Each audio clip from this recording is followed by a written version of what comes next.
पुण्यात नदीपात्राजवळ अज्ञात व्यक्तीची हत्या करण्यात आलेली आहे।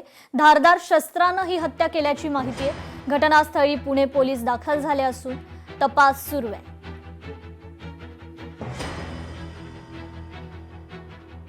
उपमुख्यमंत्री सुनेत्रा पवार आज सकाळी फेरफटका मारण्यासाठी बाहेर पडल्या असता त्यांना अनेक बारामतीकर भेटले। त्यांनी नागरिकांशी मनमोकळ्या गप्पा मारत त्यांच्या अडचणी जाणून घेतल्या। यावेळी सकाळी बारामती स्वच्छ ठेवण्यासाठी मेहनत करणाऱ्या महिला कर्मचारीही तिथे उपस्थित होत्या। सुनेत्रा पवारांनी त्यांच्यासोबत चहा घेत आपुलकीने संवाद साधत त्यांच्या कामाचं कौतुक केल्याचं पाहायला मिळालं।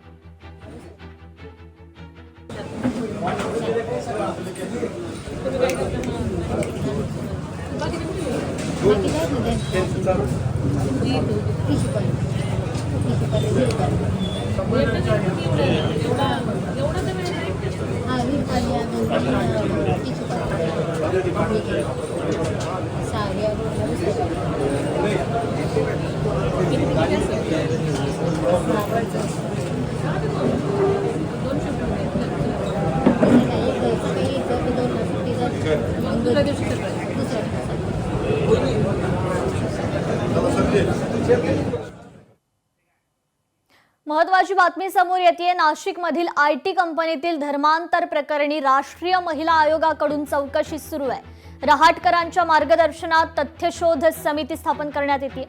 नाशिक मध्ये नाशिक रोड इथे कालपासून ही सुनावणी आहे। पीडितेचा जबाब नोंदवून घेतलाय। एसआयटी अधिकाऱ्यांशी समितीची सविस्तर चर्चा झालेली आहे, तर संपूर्ण प्रक्रिया कडक गुप्ततेत पार पडते।